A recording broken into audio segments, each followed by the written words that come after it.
This video is all about this. It's the Nest Hello Google video doorbell. And the trouble with this one is it needs to be hardwired with power. And I don't have that. So that's where this comes in. It's off of Amazon. It's about £15 and it allows you to connect the doorbell directly to a normal consumer plug socket. So not quite sure how this is going to work, because what I have at the moment is a Ring doorbell which has a slight delay to it. It's really annoying because it's over Wi-Fi and it uses a battery. I'm going to do a comparison between the two and see which one is better. So from the moment they press that doorbell to the moment it comes through on your phone and the moment you can speak to them, because at the moment that's my frustration with the Ring. So because I don't have a wired connection to my doorbell at the moment, I have to use the Ring version just with the battery because it doesn't have a hard wire. And I don't really want to get a professional in to come and install it. So I'm going to try and do this myself. Let's see how it goes. And you can follow me on this little journey.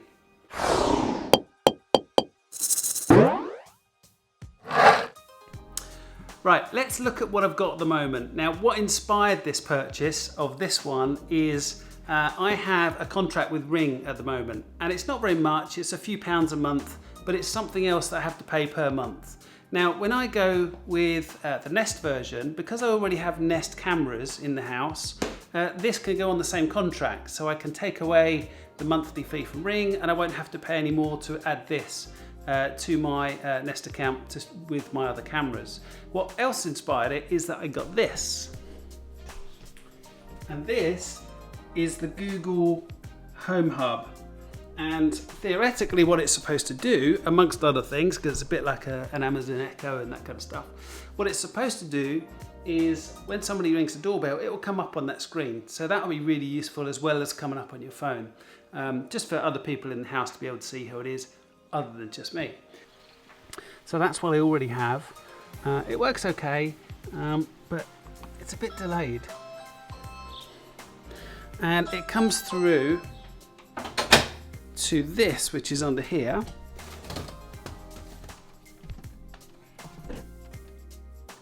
That is the wireless receiver. And again, because I don't have a doorbell. Now this is what we've got in terms of the doorbell. And if I take this off, you'll see that there are some wires here, but they are just directly connected to the where the doorbell currently is, but they're not actually physically connected to the doorbell that's there because there's no power in these, so they won't do anything. This is battery powered, and that's not enough power to run these latest video doorbells. So I'm going to try and do this. Not quite sure how it works out, but let's see. First things first, let's take a look in the box and see what it comes with. So I've already unsealed it. Everything's fallen out. That's what it looks like. Nice and neat, nice and simple. Let's give you a little comparison between this and the Ring, because this one is much nicer to hold, feels nice and solid in the hand. Yeah, I think this is going to be a nice product. In here, I guess this comes off and this comes out. Instructions, tools. This is the wedge, which I think I'm actually going to need. I don't know what that is. Something to do with the bell itself. I'm really not quite sure. And that's the back, and you screw into the door frame. So let's do a quick unboxing of this. This is just the power supply. It does say it's compatible with the Nest bell, so let's have a look. Nothing else in there. So that's all it is. It's a power plug with two connectors that connect directly to the bell. That's all it is. Hope it works. Okay, so what we're going to do is a little experiment with the Ring system, which is the battery version, not the hardwired version, using Wi-Fi, and see how quickly it comes through to the phone. So, my glamorous assistant, ring the doorbell! Okay, so it's come off my phone. I click that. It looks and searches. There's someone there. I'll click it. Hello?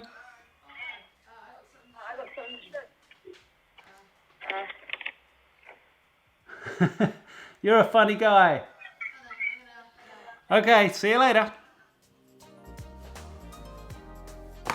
So actually that seemed quite fast. I wonder whether that's because I'm in the house, but it's not normally that quick, especially when you're out and about.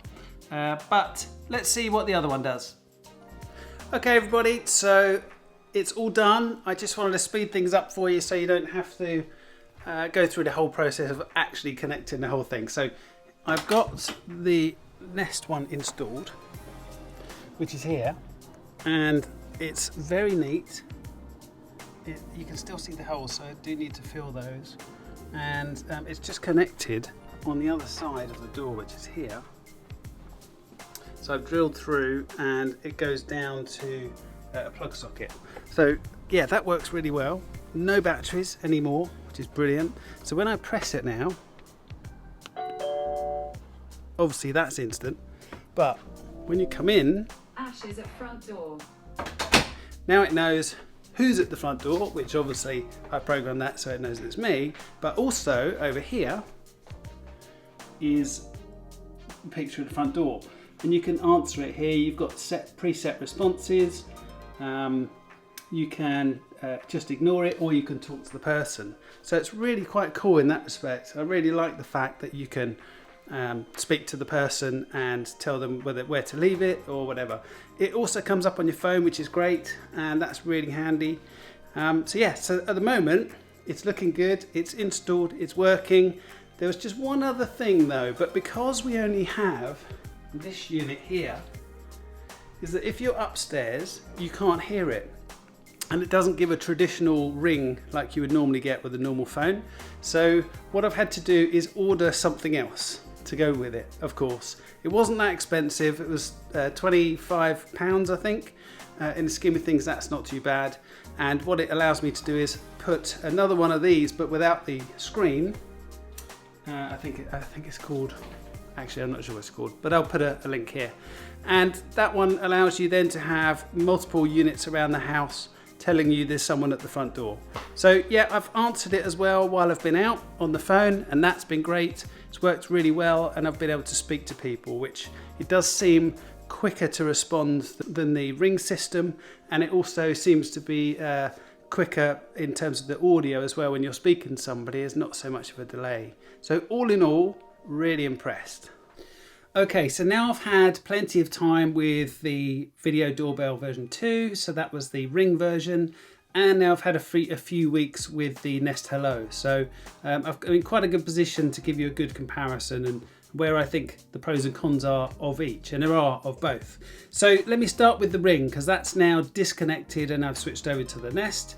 So it has a slow connection. So although when you first ring the doorbell, it seems to come through, but by the time the video actually comes up and you can interact with that person, the delay is so much so that the person's almost walking off and gone. So that doesn't really, and never really did work for me. But you know, it was okay, and it had a video history so I could see who had been there, who had left something at the door. The video quality was okay, but it wasn't great. The audio quality the same. You know, I could hear them, but it wasn't clear. It wasn't loud, like the Nest one seems to be. I had to have a separate app, and I had to have another subscription. So when you want to record the information that your video doorbell sees, you have to subscribe to them, and it's only small. It's not like £2 or £3 a month. It's not particularly expensive, but it is another subscription that you need to have. One of the biggest bugbears for me on the system, because I don't have a hardwired system in the house that I live in, and a lot of them in the UK don't, it's draining the battery. So it has a battery, which is great because it means no wires, but the battery runs out fairly quickly, within a couple of months at least, and in the winter possibly even quicker, which means you've got to invest in another one, and those batteries are quite expensive. It also, when you come to charge the battery, it's really slow. It takes 10 hours to charge the small battery in the version 2 doorbell. So that's more than negatives. It's okay. It's quite big, and you can see from the video when I've put the new one, the Nest Hello, in there, that you can see the holes where the last one was. Also on the Ring doorbell, is that if the battery runs out, sometimes, majority of the times, you'll get a notification, but you're not always in a position to be able to quickly go and charge your battery. Well, it's not quick to charge anyway. So that means that you've got the added responsibility of remembering that the battery has run out, because often, probably 3 or 4 times in a year, I might press the button, or someone will press the button and they get no response, and I didn't know the battery had run out. So that's another quite a major negative. On the Nest Hello side, no batteries, has to be hardwired, and okay, again, I can't hardwire it in properly, but I've hardwired it in just to power. Now that then means that you have to purchase a Nest hub or a mini hub so that you can at least get a voice communication to say there's someone at your door, like you heard. Or if you want the one with a screen, so you can actually see someone that's at the door and interact with them. It's fast enough connection, it's not lightning speed, but I have managed to speak to a couple of people before they went off and realised there was no one there when I was out and about. So that's a big bonus for me. The quality is video quality, and the audio quality seems to be better. I don't know why, but it definitely seems to be better. It links in with all my other Nest equipments. My thermostat, my cameras, the video cameras, the security cameras, the doorbell, and the home and the Google Hub and all that stuff. So all of those are linked in one app and one subscription, and adding the video facility and history to what I already had didn't cost any more, so I could get rid of the Ring subscription completely. So it's another one less app on my phone as well. I did need to invest in another Mini, so the Nest Mini, so I could hear it from upstairs as well. And again, that's personal choice on that front. And I think that's it. You know, it was a really interesting experiment. They both work well. I think the Nest for me has it in terms of quality at the moment and ease of installation. I hope you enjoyed this. If you did, like and subscribe. I'm not quite sure what the next video is going to be. It might be a revisit to one of my previous ones. It might be a 6-month or 9-month on from where I first got it, just to give you a real review of how long it lasted and what it did after that period of time. So I hope to see you on next video. I'll see you then. Bye.